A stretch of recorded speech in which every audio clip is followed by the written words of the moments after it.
Ladies and gentlemen, today I want to talk about the topic of life or self-insecurities. So, insecurities are a universal part of human experience. They can shape our thoughts, influence our behavior. So, I am Romero Prisco from BEd1A. So, now I'm going to discuss what is self-insecurities or life insecurities.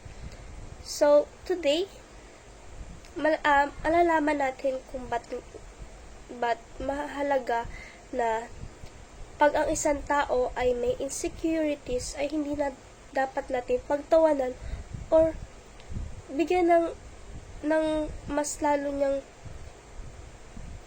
what you call this one. So, dapat pag ang isang tao or ang isang tao na may insecurity sa sarili or mukha nila, dapat bigyan natin sila ng confidence, diba? Kasi ang insecurities, for me lang ha, kasi ako nakakaranas din ako ng insecurities about my look. So, diba, napakahirap na magkaroon ng insecurities, lalo na paglalabas ka, diba? Alam ko na lahat tayo ay nakakaranas ng insecurities at alam ko na mahirap na magkaroon ng ganun na bagay lalo na sa atin. So, alam naman natin na mahirap na challenge na magkaroon tayo ng insecurities. So, ano nga ba dapat natin gawin? So, pag alam natin na may insecurities tayo, is dapat maniwala lang tayo sa sarili natin na dapat magiging maayos din tayo. Maniwala lang tayo sa sarili natin. Dapat wag natin i-down yung sarili natin na magiging ganito lang ba ako habang buhay? Ganito na ba ako habang buhay? Hindi na ba ako magbabago? So ano nga ba yung mga impact ng insecurity sa atin? So, first, yung mental health. Diba? Pag may insecurities ang isang tao, nauuna ang nai-impact ang ating mental health. Diba? Ang isang tao na may insecurities sa sarili, nagkakaroon ng anxiety at depression. Diba? So, diba?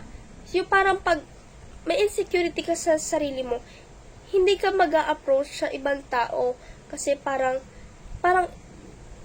magiging negative ka na sa sarili mo agad, na iisipin mo, baka i-judge ka nila, di ba? Parang iisipin mo, so parang sasarilihin mo lang yon, di ba? Malaking impact sa iyo yon, di ba? Kaya dapat hindi natin iniisip na dapat doon lang ba dapat tayo? Di ba dapat mas taasan natin yung confident natin para mawala yung insecurities natin. Kasi ako, dati talaga, may insecurities talagang sa mukha ko. So, ngayon, nawawala naman siya kasi dapat, so, inisip ko, di ba dapat, hindi lang ako ganito, hindi lang hanggang dito ako. Dapat, yung sarili ko, kung kaya ng iba, di ba dapat kaya ko din, di ba? Kasi, minsan kasi yung iba, ba't sila ang ganda naman nila, ba't ako ganito lang. So, ako, napatunayan ko sa sarili ko, kung kaya ng iba, kaya ko rin. Diba? And the second, and pangalawa na impact ng insecurities is yung relationship ng isang tao. Diba? So, pag yung isang tao ay may insecurities, tapos may karelasyon siya, parang pagkasama mo yung jowa mo, at magkasama kayo at may nakita yung jowa mo, or parang napatingin yung bebe mo dun sa isang girl na maganda, parang ikaw, sasabihin mo sa sarili mo, ay, ba't parang gusto niya yung maganda rin kaysa sa akin kasi parang ganto. 'Di ba? Parang nai-insecure ka na but parang ayun, parang mas gusto niya yung babae na yun kaysa sa. So parang natatakot ka na baka iwan ka nung guy, or natatakot ka na baka i-reject ko, or wag hindi magstay sa'yo dahil sa appearance mo or sa look mo, 'di ba? So the third naman na mai-impact ng insecurities yung personal growth. Kasi 'di ba, pag puro down lang tayo sa sarili natin, hindi tayo aangat, or hindi tayo mawawala sa hakbang na yan, or hindi tayo makakahanap ng, or hindi natin mapupush yung sarili natin na makahanap ng new skills, or ng kung paano ba natin magbabago. Syempre, kung nasa baba lang tayo, hindi tayo tataas. 'Di ba? Dapat kung may insecurities tayo, dapat maghanap tayo ng way para tumaas tayo or mawala yung insecurities natin na yon. 'Di ba? Maraming paraan para mawala ang insecurities, at naniniwala naman ako na mahirap mawala ang insecurities ng isang tao. Pero syempre, dapat pahalagahan natin yung sarili natin, kasi alam ko na mahirap na magkaroon ng self-insecurities, lalo na sa paglabas mo pala ng bahay mo, parang iisipin, tatamadin ka na parang baka i-judge lang nila ako, 'di ba? So dapat hindi ganun. Wait. So for me, napakahirap talaga na magkaroon ng insecurities.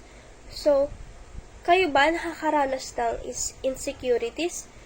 'Di ba? Meron din kayong so dapat ano bang dapat mong gawin pag may kaibigan ka na may insecurities sa look? Kailangan mo bang pagtawanan? Kailangan mo bang laitin? Kailangan mo bang ipagtawanan nyo ng mga kaibigan nyo? Diba hindi? Dapat, as a friend, dapat tayo yung nagbibigay ng confident sa kanya, or may way din na dapat tayo yung tumutulong sa kanya para mawala yung insecurities niya sa katawan niya or sa ibang tao. Diba? Ako, meron din ako naging kaibigan na sobrang down na down niya sa sarili niya at wala siyang insecurity. At may insecurity siya. Pero, tinulungan ko siya, sabi ko, oy, may make-upan kita para mawala yung insecurities mo dyan sa diba? Kasi ako dati, insecurities ko din yung face ko, syempre. So, nag-isip ako, paano ba mawawala yung face insecurities ko. So, nag-isip ako. So, ang ginawa ko is, nagtingin ako sa TikTok. So, parang nakakuha ko ng idea. So, ginagawa ko, nagme-makeup ako, diba? Kada nagme-makeup ako, nararamdaman ko na confident ako sa sarili ko, lalo pag lumalabas ako. Pero, habang tumatagal, sabi ko, di ko naman yata kailangan ng makeup para lang maging confident. So, tinaray ko na lumabas na walang makeup. So, parang doon, nawawala yung insecurities ko talaga. So,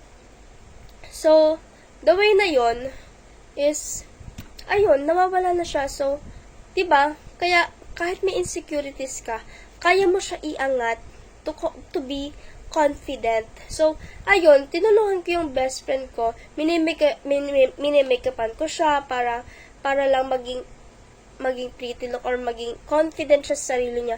So, ayun, ngayon, wala na siyang insecurities talaga. So, ayun, pares na kami na confident na sa sarili, di ba? So, ito yung conclusion ng insecurities. So, are common aspect of our existence. While they can challenge us, they also offer opportunity for growth and self-discovery by appearance, our insecurities, and self-discovery. So, dapat binibigyan natin ng support yung mga tao na may self-insecurities. Dapat binibigyan natin sila ng halaga para hindi sila maging down sa sarili nila, di ba? Dapat dinadamayan natin sila or tayo yung nagbibigay tulong sa kanila. So, hindi natin dapat pagtawanan or hindi natin ginagawang biro ang self-insecurities kasi sobrang laking impact nan sa atin. So, that's all. Thank you.